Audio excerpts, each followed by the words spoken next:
오늘은 예레미야 애가입니다. 우리 예레미야 애가는 일반적으로 우리 예레미야 선지자가 바벨론에 의해서 파괴된 예루살렘을 좀 바라보면서 지은 이 슬픔의 노래, 그래서 애가라고 하죠. 슬픔의 노래로 이렇게 알려져 있습니다.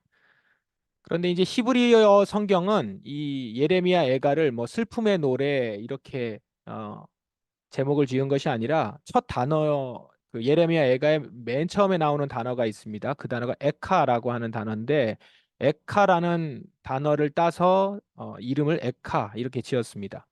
에카는 뭐냐면 어찌하여라는 단어예요. 그러니까 우리 성경에 보면 예레미야 애가에 어찌하여 이러면서 쭉 나오거든요. 이게 이제 1장에도 있고 2장에도 나오고 4장의 첫 단어가 다 이 에카입니다. 뭐 그러고 보니까 에카, 애가 비슷하게 우리 발음은 비슷한데 이게 어찌하여라고 하는 부사어인데 이 부사어에서 추측할 수 있듯이 예레미야 애가는 예루살렘이 말할 수 없는 고난, 고통을 당했다라는 걸 이제 보여주는 성경이다. 이렇게 볼 수 있겠죠. 그러니까 어찌하여 어떻게 이렇게 망할 수 있는가? 어떻게 이런 고난을 당할 수 있는가? 이러면서 이제 탄식을 보여주는 그런 성경이다라고 할 수 있겠습니다.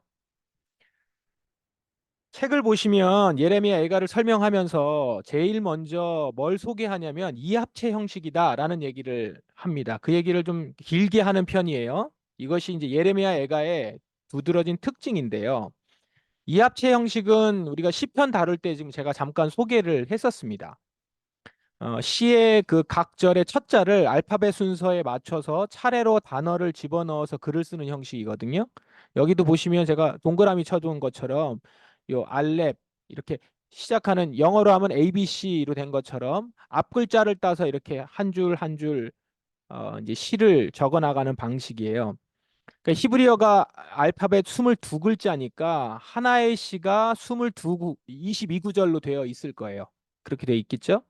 그래서 이렇게 주로 이합체 형식으로 이제 예레미야 애가가 시 5편으로 이렇게 구성이 되어 있습니다. 우리 성경에 보면은 예레미야 애가가 5장으로 되어 있거든요. 그러니까 5장인데 시가 5편이니까 각 장이 독립된 한 편의 시다라고 볼 수 있겠죠. 그리고 각 장은 거의 22구절로 되어 있습니다. 한번 성경을 이렇게 보시면 그렇게 되어 있을 건데 근데 아마 한 개 장은 다를 거예요. 그게 몇 장이냐면 3장입니다.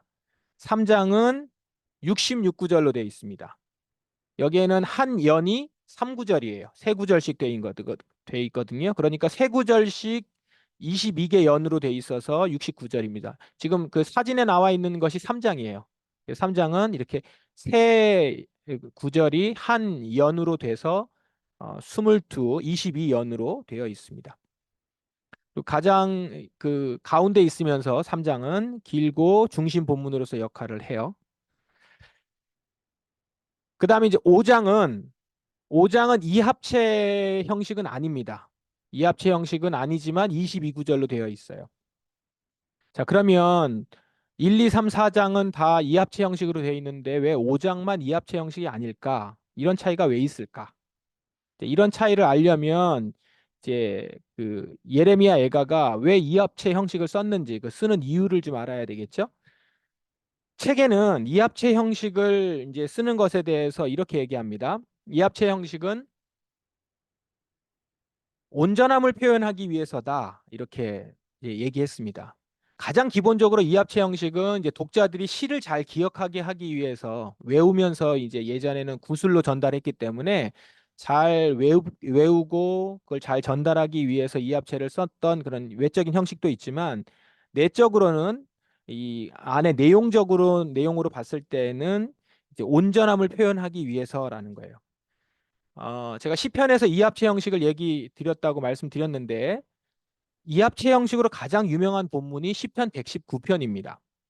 시편 119편은 율법, 말씀에 대한 주제로 한 시예요.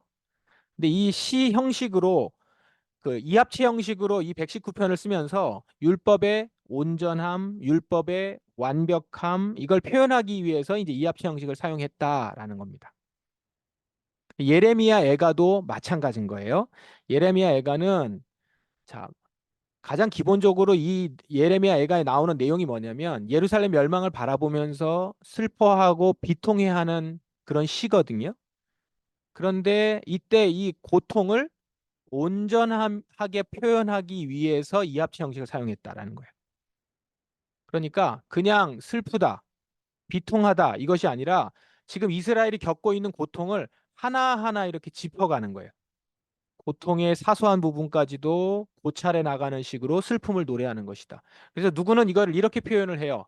마치 장례식장에 관을 들고 가는데 뒤에 차례차례 이렇게 정렬해서 한 사람 한 사람 다 질서 있게 정렬해서 쭉 따라가면서 한 발자국 한 발자국 걸어가듯이 이합체 형식으로 고통에 대한 것들을 A, B, C, D, E, F, G로 A부터 Z까지 계속 묵상하는 거예요.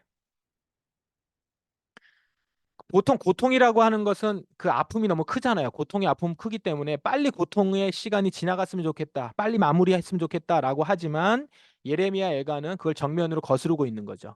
그걸 이제 형식으로 보여주고 있는 겁니다. 마치 시편 119편에서 율법을 A부터 Z까지 성실하게 지켜라 라고 하는 걸 그 이합체 형식으로 보여주는 것처럼 예레미야 애가는 고통에 대해서 A부터 Z까지 쭉 계속 서술하는 거죠. 고통을 진지하게 받아들이기 위해서 구조로부터 시작해서 이합체 형식으로 보여주는 겁니다. 이게 시 형태니까요. 그렇기 때문에 여러분이 지금 이게 한글로는 잘 표현이 안 되죠. 이게 히브리어로 봤을 때 표현이 다 되는 건데 이 예레미야 애가를 읽을 때 이런 목적을 기억하면서 읽을 필요가 있습니다. 고통에 대해서 지금 반복해서 계속 나오잖아요. 1장부터 5장까지 반복해서 쭉 나오는데 그것을 이제 인내심을 갖고 고통에 귀를 기울이면서 관심을 이렇게 갖고 그것에 관심을 쏟는 자세를 가지고 이제 읽어야 되는 것이죠. 여러분들이 그래서 이 이합체 형식이라는 걸 기억하시면서 지금 고통을 하나하나 짚어가면서 꾹꾹 눌러가면서 지금 글을 쓰고 있다. 그거를 노래하고 있다라는 걸 기억하면서 예레미야 애가를 또 읽어보시면 좀 다르게 느껴지실 겁니다. 자, 형식을 가지고 이제 예레미야 애가를 보시면 이렇고요. 그다음에 이제 5편의 시라고 그랬죠. 1장부터 5장까지 5편의 시인데 이 시의 내용을 이제 간략하게 이제 살펴보려고 하는데 여러분 책에 그 시의 내용이 1장부터 해서 5장까지 내용이 한 페이지 반 정도로 해서 잘 설명이 돼 있습니다. 그래서 이 부분을 여러분이 읽어보시면 좋겠고 저도 나름대로 정리는 좀 해놨는데 오늘 전도사님이 이 고통에 대해서 얘기하면서 너무 이렇게 질질 끌지 않았으면 좋겠다라는 조언을 해서 제가 그 조언을 받아들여서 좀 빨리빨리 진행하겠습니다. 5장만 잠깐 보시면 5장은 공동체를 위한 기도예요. 내용이. 앞에는 다 고통에 대한 얘기가 쭉 계속 나오고 있습니다. 고통에 대한 묘사, 고통을 확대해서 하나님의 진노에 대해서 여러 가지 얘기들을 계속 하고 있는데 5장에 가면 공동체를 위한 기도로 내용이 바뀌어요. 그러니까 고통과 더불어서 이 고통의 모든 문제들을 하나님 앞에 내어놓는 게 이제 5장입니다. 마지막으로 회복을 구하면서 기도로 끝나요. 근데 아까 말씀드린 것처럼 5장은 예레미야 애가에서 유일하게 이합체 형식이 아닌 시예요. 이 책에는 이거를 갖다가 하나님과 이스라엘 사이에 해결되지 않은 문제가 있다는 걸 상징한다 이렇게 했는데 저는 솔직히 그게 이제 무슨 말인지는 잘 모르겠습니다. 제가 더 찾아보지는 못했고요. 제가 말씀드릴 수 있는 부분은 여기서 말씀드릴 수 있는 부분은 예레미야 애가에서 줄곧 이합체 형식을 통해서 반복되는 고통을 표현하다가 이 몇 번의 과정을 반복하는 과정 가운데서 고통의 내용들과 고통의 영역들이 서서히 좀 줄어들어가고 이제 그 고통이 결국 끝나는 가는 때가 온다는 것을 지금 보여주고 있는 것 같아요. 그다음에 이제 마지막에 이 고통에 대한 슬픔의 감정보다는 이제 기도를 통해서 회복을 바라면서 이제 마무리하는 것으로 쭉 가는 것이죠. 그래서 형식을 다른 걸로 쓴 것이 아닌가 싶습니다. 그래서 반복해서 고통을 말하는 것이 아니라 이제 회복으로 나가는 거죠. 모든 문제를 이제 하나님 앞에서 내려놓으면서 말입니다. 자, 이렇게 1장에서부터 5장까지 내용을 책에 있는 내용이나 지금 이 앞에 써 있는 이 슬라이드도 제가 드리니까 이걸 한번 보시면서 참고하셔서 예레미야 애가를 쭉 한번 묵상해 보시면 좋을 것 같아요. 내용면에서의 특징 이 부분을 좀 중점적으로 오늘 보겠습니다. 앞서 이합체 형식이라는 그 형식적인 면을 좀 통해서 특징을 좀 보았다면 이건 이제 내용적인 면에서 특징인데 5가지입니다. 첫째는 예레미야 애가의 고통은 역사와 관련된 내용이라는 겁니다. 무슨 말이냐면 우리가 고통 이야기할 때는 단순히 고통이라는 어떤 감정에 대해서 묵상을 하거나 슬퍼하는 것이 아니라 이 슬픔의 원인이 되는 구체적인 사건들이 이스라엘 역사 가운데 있었다라는 거예요. 열왕기하 25장 사건입니다. 그러니까 바벨론이 쳐들어와서 예루살렘이 무너지고 성전이 파괴되고 사람들이 다 끌려가는 그런 실제 일어난 일이죠. 그러니까 그 사건의 결과로 지금 이스라엘이 이런 고통과 슬픔을 당하고 있다라는 겁니다. 그러니까 고통이라는 것이 매우 실제적이라는 것을 보여줘요. 그냥 개념적이거나 고통은 어떤 것일까? 뭐 결여다. 고통은 어떤 것들의 그냥 아픔을 느끼는 것이다. 뭐 바라봄이다. 뭐 이런 개념적인 철학적인 얘기를 좀 하고 있는 것이 아니라 실제적인 고통이라는 거죠. 성경에서 다루는 고통은요. 실제 경험하는 고통을 다룹니다. 역사에 근거하고 실제 우리가 겪는 그 고통들인 거예요. 그래서 이런 것들을 인식하면서 아 이건 우리가 지금 겪고 있는 고통이라든가 실제 지금도 우리도 겪을 수 있는 고통이라는 것들을 생각하면서 예레미야 애가를 보시면 훨씬 더 처절하고 끔찍합니다. 아마 그렇게 여러분들 그냥 본능적으로 성경을 읽다 보면 그걸 느끼실 수가 있을 건데 실제 그렇다라는 거고. 두 번째는 이 인간의 고통에 못지않게 예레미야 애가에서는 하나님의 진노가 아주 특징적으로 나옵니다. 그러니까 하나님의 진노는 인간의 고통의 반대편에 있다고 볼 수 있겠죠. 이 진노, 하나님의 진노, 하나님의 분노가 예레미야 애가 전체에 지속적으로 언급되고 있어요. 하나님의 진노가 퍼부을 때는 자기 연민이나 변명이 용납되지 않습니다. 그래서 굉장히 무서워요. 그리고 그게 지금 처절하게 나타나고 있어서 하나님의 진노가 이렇게 무섭다니라는 걸 이제 예레미야가 느낄 수 있는 거죠. 근데 역설적으로 이 하나님의 진노는 하나님이 인간에 대해서 얼마나 관심을 갖고 계시는지를 보여주는 증거라는 거예요. 내용을 쭉 면면히 보면. 그러니까 얼마나 사랑하셨는지, 얼마나 소중히 여기셨는지 그만큼 진노의 크기도 크다는 거죠. 그래서 예레미야 애가 마지막 구절이요. 5장 22절의 마지막 구절이 뭐냐면요. 주께서 우리를 아주 버리셨사오며 우리에게 진노하심이 참으로 크시니이다. 이렇게 나와요. 이게 마지막 구절인데 결국 이 말은 뭐냐면 우리 인간의 고통을 하나님이 주셨지만 또 이 고통을 해결하실 수 있는 분도 하나님이십니다. 라고 지금 외치면서 마무리를 하는 거예요. 그래서 이 기도는 결국 예레미야 그 애가의 5장이 이제 기도인데 고통의 끝에 결국 인간이 할 수 있는 것이 뭐냐면 이제 기도. 결국 고통으로 인해서 나타나는 결과는 결국 기도다라는 것들을 지금 여기서 이렇게 보여주고 있습니다.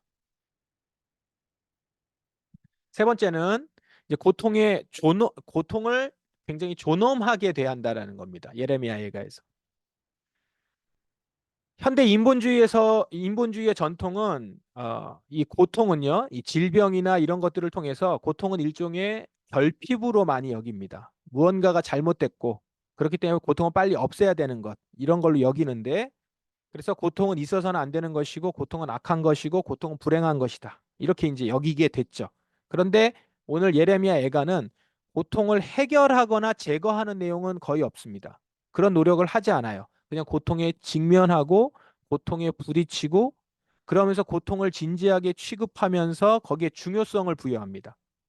그래서 내용들을 이렇게 보시면 고통을 사라지게 하는 것 자체가 목적이 아니라 이 고통을 통해서 내가 정말 중요한 가치와 생명을 얻어야 되는 것임을 예레미야 예가는 보여줘요. 그러니까 예레미야 선지서에서 하나님께서 심판하시고 멸망한다라는 얘기. 그래서 그 이스라엘 백성들은 고통을 받을 것이다라는 예언이 있음에도 불구하고 그걸로 끝나지 않고 애가를 통해서 그 고통을 묵상하는 내용이 따로 있다라는 것은 고통을 직면하고 고통에 부딪히고 이 고통을 그냥 단순히 제거해 버리거나 사라지게 하는 거가 목적이 아니라는 것이죠. 이 고통을 통해서 우리가 배워야 되고 붙들어야 되고 그다음에 나아가야 되는 방향이 있다라는 걸 예레미야 애가가 이제 짚어주고 있는 것이죠.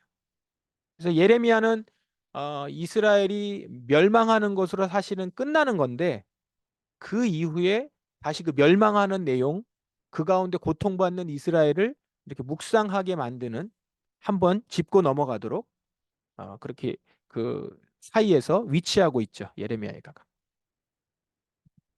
그다음에 이제 네 번째, 넷째는 공동체성이 이 예레미야 애가 나타납니다. 이 3장을 제외하고는 모두 이 시가 공동체 애가예요. 그리고 3장도 개인적인 애가인데 내가 슬퍼하는 나다 이러면서 개인적인 애가이긴 하지만 공동체적인 요소를 담고 있습니다. 무슨 말이냐면 이스라엘이 망하게 된 것이 어느 특정한 개인이 죄를 지어서 그런 게 아니라는 거예요. 모두가 다 잘못했고 그 가운데 모두가 같이 슬픔을 얻는 거라는 거죠. 우리는 누가 잘못을 하거나 실수를 하면 어느 한 사람한테 이제 잘못을 지우기를 원하죠. 책임을 지기를 원하는데 그리고 누가 더 잘못했느냐를 따지고 싶어 합니다. 그런데 지금 예레미야 애가는 우리 모두가 다 잘못을 만들어낸 당사자다. 그래서 공동체가 애가를 부르고 있는 거거든요.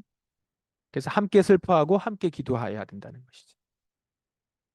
그래서 이 고통의 시간에 진짜 우리 공동체성을 가지고 함께 해야 된다라고 하는 그것은 이제 예레미야 애가는 보여주고 있습니다. 다섯 번째는 위로입니다. 이 고통의 존엄함의 시간을 통해서 고통을 존엄하게 대하는 시간을 통해서 고통이 단지 재앙이 아니다라는 것을 배웁니다. 이 고통 가운데서 이제 하나님의 진노와 심판을 대면하게 되고요. 그와 동시에 하나님의 진노와 심판이 우리에게 임하면서 이런 고통이 우리에게 있는데 동시에 이 고통을 해결해 주실 수 있는 분도 하나님이심을 발견해요. 다시 시켜 주실 수 있는 분도 하나님. 그래서 하나님께 기도를 하게 되는 거죠. 그러면서 하나님이 누누이 말씀하셨던 그 이전의 약속들을 다시 붙들려고 하게 되고 그러면서 하나님의 신실하심을 떠올리게 되죠. 하나님의 신실하심을 떠올리게 되면 하나님이 우리를 다시 회복시켜 주시겠다는 말씀을 기억하게 되거든요. 그러면서 소망을 갖게 되고. 그래서 고통 가운데서 다시 소망을 붙들면서 소망을 갖게 되니까 이제 위로를 받게 되는 것이죠. 그래서 이게 이제 유명한 구절, 예레미야 애가에 나오는 가장 유명한 구절이 이런 내용을 담고 있습니다. 3장에 나오는 내용인데 여러분도 이 구절 아실 거예요. 내 고초와 재난 곧 쑥과 담즙을 기억하소서. 이제 고통 가운데서 이 쓰라린 것을 기억하소서. 내 마음이 그것을 기억하고 내가 낙심이 되오나 이것을 내가 내 마음에 담아두었더니 이것이 오히려 나의 소망이 되었사옴은 여호와의 인자와 긍휼이 무궁하심으로 우리가 진멸되지 아니함이니이다. 하나님을 기억하게 되죠. 이것들이 아침마다 새로우니 주의 성실하심이 크시도소이다. 내 심령에 이르기를 여호와는 나의 기업이시니 그러므로 내가 그를 바라리라 하도다. 이게 지금 멸망의 고통 가운데서 완전히 패망한 것 같은 가운데서 하나님을 기억하고 하나님을 붙들면서 그 안에서 소생하는 그 소망이에요. 그게 있으니까 주님의 성실하심이 크십니다. 아침마다 새롭습니다라는 고백을 하게 되고 내 심령에 여호와는 나의 기업입니다. 내가 주님을 바랍니다. 이렇게 고백으로 나아갈 수 있다는 것이죠. 이게 고통 가운데 우리에게 주는 유익임과 동시에 완전히 하나님만 바라볼 수 있게 하는 거죠. 그 고통 가운데서 지금 이것을 통과하여 내가 살아갈 수 있는 것은 살 수 있는 것은 오직 하나님뿐이 없다. 근본적인 우리의 삶의 방향을 볼 수 있게 하는 시간이 이 실패와 고통의 시간이라는 겁니다. 그래서 이 시간도 놓치지 말아라 라고 하는 것이 이 예레미야 애가에서 내용적인 면에서 우리에게 나타나는 특징입니다. 이러한 예레미야 애가의 특징을 잘 나타내는 그 설명이 이 C.S. 루이스가 이런 말을 했습니다. 예레미야 애가의 모든 기록은 하나님께서 비록 우리를 책망하고 비난하지만 결코 우리를 업신여기지 않으신다는 사실을 명확하게 나타낸다. 그분은 가장 심오하고 가장 비극적이며 가장 냉혹한 분별력을 발휘하는 와중에도 우리를 향해 절제할 수 없는 사랑의 말을 잊지 않으신다. 이렇게 예레미야 애가를 읽어가는 가운데서 하나님의 진노와 그 가운데 고통이 있고 비극이 있고 그 가운데서 그런 일이 있지만 그 가운데서도 우리를 향한 절제할 수 없는 하나님의 사랑이 나타난다라는 겁니다. 이 말도 한번 곱씹어서 여러분들이 생각하시면서 예레미야 애가를 보시면 좋겠습니다. 자, 마지막인데요. 예레미야 애가와 이제 복음에 대한 부분입니다. 먼저는 그 이 예레미야 애가를 썼을 것으로 예상하는 추측하는 우리 예레미야 선지자가 이제 지금 예루살렘을 좀 보고 있는 그런 모습이잖아요. 이 예레미야 선지자 입장에서 지금 예루살렘을 보면서 슬퍼하고 있는 모습은 예수님이 예루살렘을 보면서 슬퍼하는 모습을 이렇게 연상하게 합니다. 그 예레미야가 예루살렘을 보면서 슬프다라고 했던 것처럼 예수님이 어떻게 했냐면 그 누가복음에 보면 이런 말씀이 있어요. 가까이 오사 성을 보시고 우셨다고 그랬거든요.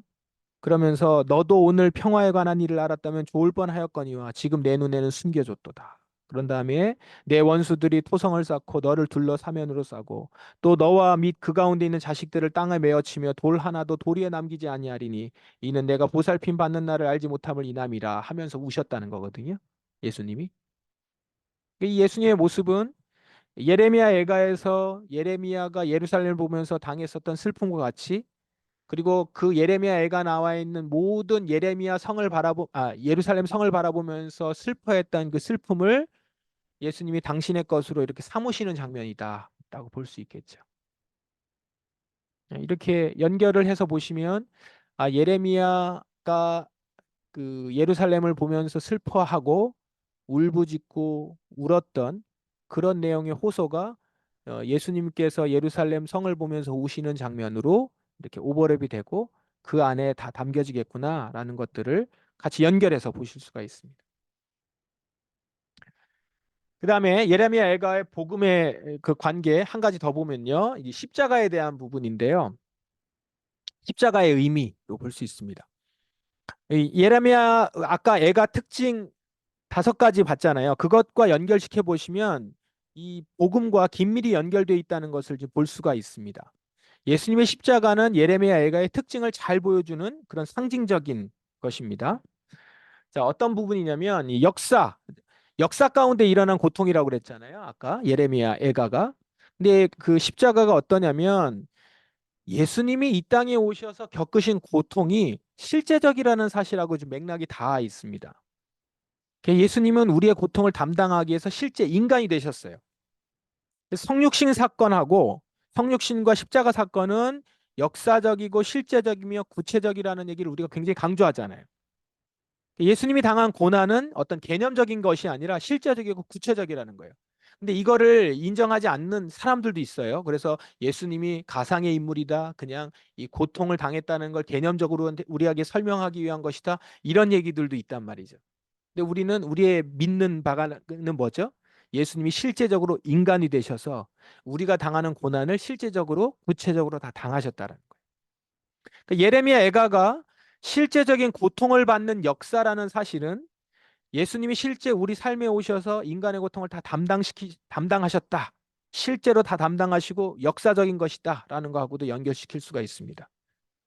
이건요, 나아가서 우리가 고통이라는 걸 생각할 때, 우리가 어떤 사람의 고통의 문제를 같이 동참한다라고 했을 때, 그건요, 그 사람의 실제 삶과 그 사람의 삶의 이야기를 실제로 듣고 대면하고, 그럼으로 인해서 우리가 그의 고통에 동참하는 것이죠. 그러니까 우리가 어떤 사람을 정말 같이 마음을 공감하면서 그 사람의 고통에 동참한다는 건 그 사람을 인격적으로 만나고 그 사람과 함께하고 그 사람의 이야기를 다 알면 아는 가운데서 그러니까 그걸 대면하지 않으면 그 고통에 동참할 수 없는 거거든요. 고통에 같이 직면하는 거죠. 그 사람의 고통, 아픔에 같이 참여하고. 근데 여러분 이게 얼마나 어려운 일입니까? 한 사람의 고통에 참여하는 것도 굉장히 괴롭잖아요. 그냥 옆에서 듣는 것만 해도. 예수님은 우리의 고통과 우리의 모든 것들을 다 실제로 하시고 하시려 이 땅에 오셨다는 거죠. 자, 하나님의 진노라는 부분은 십자가는 어떻습니까? 하나님이 죄에 진노하시는 표시 아닙니까? 그러니까 예레미야 애가에 보면은 예루살렘 성에 하나님이 진노를 쏟아 부으셨다라는 그런 어, 모습이 나오는데 십자가는 바로 하나님이 죄에 진노하신다라고 하는 표시다라는 거죠. 얼마나 죄를 미워하시면 자기 아들을 죽여서라도 죄의 문제를 해결하려고 하셨을까? 우리 십자가를 보면서 그걸 느끼죠. 아까 예레미야 애가를 보면서 하나님의 진노가 이토록 무섭구나. 그걸 느끼듯이 십자가를 보면서 우리는 하나님께서 죄의 문제를 얼마나 해결하시려고 노력하시는지, 자기 아들을 죽여서야만 끝나는 이 죄, 그러니 얼마나 죄를 싫어하시겠어요, 하나님이. 그러니까 십자가는 하나님의 진노의 표시요, 죄를 그토록 싫어하신다라고 한 하나님의 표시라는 거죠. 그리고 하나님이 죄를 결코 간과하지 않으신다는, 그래서 하나님의 진노가 폭발한 현장으로 십자가를 얘기할 수 있습니다. 그렇게 예레미야 애가에서의 하나님의 진노와 십자가에서 그 하나님의 진노 두 개를 같은 성격으로 연결을 시켜서 우리가 볼 수 있죠. 고통의 존엄함에 대한 부분에서는 말씀드린 것처럼 예레미야 애가는 결코 고통을 개념적으로나 말로만이 아니라 실제 그 고통을 다 당하셨고 하나하나 곱씹으면서 고통이 너무나도 우리에게 있어서 지금 이 순간 중요하다라는 것들을 계속 이야기하면서 고통에 대해서 묘사하고 있다는 것이죠. 근데 예수님도 고통에 대해서 이렇게 대하셨어요. 보면 예레미야 애가에서 고통을 대하는 것처럼 예수님이 십자가에서 고통을 당하신 내용을 보시면 그 고통을 그냥 넘기지 않고 십자가에 다 받으셨죠. 그 왜 우리가 너무 고통스러우면 영화 같은 데 보면 너무 고통스러우면 나를 빨리 죽여달라고 막 그러잖아요. 그리고 어떻게든 이 고통을 좀 약화시키려고 많은 것들을 얘기하는데 예수님 그 고통을 다 넘기지 않고 다 받으셨단 말이에요. 그래서 그 중에 한 장면은 어, 이렇게 목마르다고 했을 때 예수님이 목마르다고 했을 때 이 마취 효과가 있는 어떤 쓸개탄 포도주 이걸 이렇게 입에다 댔는데 그게 쓸개탄 포도주인 걸 알고 거부하셨죠. 내가 마취를 느껴서 그 몸에 아픔을 덜어보는 것까지 하지 않겠다. 그래서 고통을 고스란히 다 받으면서 고통 가운데서 고통을 하나하나 차곡차곡 자기의 것으로 다 쌓으셨죠. 그렇게 예수님이 고통을 십자가상에서 통과하시면서 우리의 고통을 자기 것으로 하나하나 쌓아가셨고 그러면서 우리를 다 헤아리셨고 진정 우리와 함께 하신 자가 되셨습니다. 십자가에서. 그리고 여러분 예수님이 부활 후에도 제자들에게 자신의 몸의 어떤 부분을 보여주십니까? 십자가에 박혔던 그 손에 못자국 그리고 옆구리에 창자국 이걸 보여주시잖아요. 그러니까 부활 후에 부활의 몸에 그 상처가 남아 있다는 거죠. 근데 이 손에 못자국이나 옆구리에 창자국은 이게 고통의 표시잖아요. 이 고통의 표시가 부활 후에 그대로 간직하고 있다라는 거예요. 이 고통이 가지고 있었던 뭐 고통의 존엄함이라는 이제 표현을 그냥 제가 어떤 학자가 쓴 거를 갖다가 그대로 차용한 건데 이 고통의 존엄함이 이 새로운 생명, 부활의 생명에도 그대로 남아서 이 영광스러운 흔적이 되어 있는 것이죠. 고통을 통과한 진정으로 고통을 제대로 통과하신 이의 모습이 바로 그 고통이 영광의 상처로 나타나 있는 그런 모습이라는 거예요. 예레미야 애가가 우리에게 전달하려고 하는 실패와 그 멸망의 고통 가운데서 얻어야 될 것을 예수님이 십자가상에서 다 보여주셨죠. 이렇게 얻는 것이다라고 하면서. 그리고 공동체적이라고 말씀을 드렸었는데 이 고통이 매우 공동체적이다라는 건데 예수님께서 십자가상에서 그 고통을 다 담당하심으로 인해서 그 담당이 어떤 죄의 고통을 담당합니까? 우리 모두의 죄. 그래서 우리 십자가를 보면서 한 사람에게 그 예수 그리스도 한 사람에게 고통이 그 가운데 가 있고 그가 죄의 문제를 다 짊어지셨는데 그 죄가 우리 모두의 죄라는 것을 십자가상을 통해서 우리는 보죠. 그래서 우리 십자가 앞에서 우리 모두는 함께 슬퍼하고 함께 기도하고 그 시간을 지나가면서 함께 하나가 됩니다. 이 십자가는 둘을 하나로 만드시고자 하시는 당신의 역사 이런 것들을 이제 기억할 수 있게 되는 것이죠. 그래서 그 예레미야 애가에는 고통의 시간을 지나고 실패를 지나가면서 그 이스라엘이 우리가 다 모두가 다 하나님 앞에 회개해야 되는 사람들이다라는 그 공동체성을 갖게 되는데 우리가 십자가상에서 그걸 갖게 되거든요. 이 십자가는 또 그래서 무슨 표시입니까? 둘을 하나로 만드시고자 하는. 그래서 미움과 그 가운데 다툼이 있었던 것까지도 그거를 그 막힌 담을 허시고 하나로 만드는 공동체성을 만드시는 역사가 십자가를 통해 나타나잖아요. 예레미야 애가에서는 그 고통의 시간을 지나면서 서로 미워하고 싸우며 죄를 지었었던 모든 것들이 다 그 안에서 허물어지고 다시 회복할 때는 같이 회복해야 된다는 걸 보여주시는 것처럼 십자가가 그걸 우리에게 보여주고 있다라는 거. 자, 마지막으로 이제 위로. 고통 가운데 소망이 있었고 회복이 있다고 했지 않습니까? 십자가는 바로 우리를 구원하시고자 하는 하나님의 약속이 담겨 있는 것이죠. 하나님의 진노도 있고 실제로 당한 고통도 있고 그 가운데 죄에 대한 하나님의 그 심판이 있지만 그 가운데 동시에 이 모든 것을 통해서 우리를 구원하시겠다고 하는 약속이라는 거죠. 십자가가. 그래서 십자가 자체는 고통이지만 또 하나님의 구원의 약속의 현장이요, 위로의 현장이요, 소망을 갖게 하는 그곳이라는 것이죠. 이런 의미에서 예레미야 애가는 우리에게 복음의 본질을 놓치지 않게 하는, 십자가 연결시켰을 때 예레미야 애가가 복음의 본질을 잘 보여주는 성경이겠구나라고 이제 느끼게 되는 겁니다. 이스라엘이요, 매년 아부월 9일에, 그러니까 우리 달력으로 하면 7, 8월경인데 이 아부월 9일에 이제 금식하면서 예레미야 애가를 묵상한다고 해요. 이 아부월 9일이 언제냐면 그 이스라엘이 멸망한 날이에요. 매년 이날 이제 예레미야 애가를 묵상하면서 금식하면서 지낸다고 합니다. 그러니까 고통을 기억하는 거죠. 그러면서 실패를 슬퍼하는 거죠. 그 자체로 자신들이 어떻게 살아야 되는지 경건의 삶을 사는 데 있어서 아주 의미 있는 시간이잖아요. 이 시간이. 근데 보세요. 우리가 어떻게 합니까? 우리가 고난 주간에 예수님의 죽으심과 고난을 묵상하는 것도 바로 이런 의미이지 않습니까? 이런 의미로 고난 주간을 이렇게 보내야겠구나라고 한번 다시 생각하게 됩니다. 우리 때문에 십자가에서 죽으신 하나님이신 예수님을 우리가 보면서 고통을 곱씹는 거죠.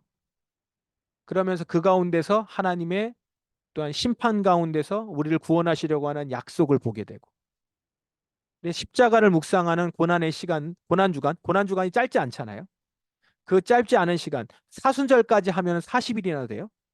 이 시간 동안 우리가 예수 그리스도의 십자가, 고난, 더불어서 거기에서 말씀들을 묵상하면서 하나하나 짚어가는 거죠.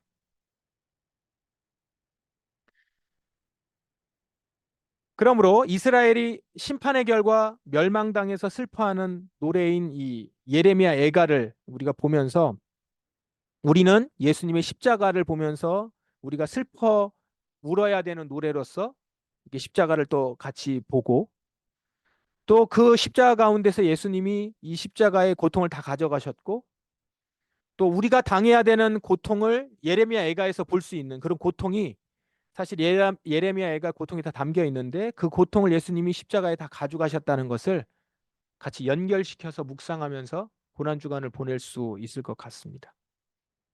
그러면서 어, 고난을 묵상하면 묵상할수록 고통을 묵상하면 묵상할수록 우리가 복음으로 인해서 이 가운데서 구원받았다라고 하는 안도감이 있고 소망이 있고 위로가 그 가운데 있죠. 이렇게 복음은 우리에게 있어서 이 고통의 시간과 멸망의 그리고 심판을 묵상을 같이 하면서 그 가운데서 하나님의 구원이 얼마나 빛나고 그리고 가장 중요하고 다른 것과 바꿀 수 없는 것임을 분명하게 확인할 수 있게 해 주는 것이죠. 그런 의미에서 복음의 진수를 보여줄 수 있다라고 생각합니다. 이렇게 여러분들이 예레미야 애가를 통해서 이런 묵상들을 하시면서 또한 복음과 연결시키면서 십자가랑도 같이 연결시키면서 같이 이 예레미야 애가를 한번 읽어보시고 하나하나 묵상해 보시면 좋겠다 싶습니다. 자, 여기까지 예레미야 애가에 대해서 우리 함께 나눴습니다.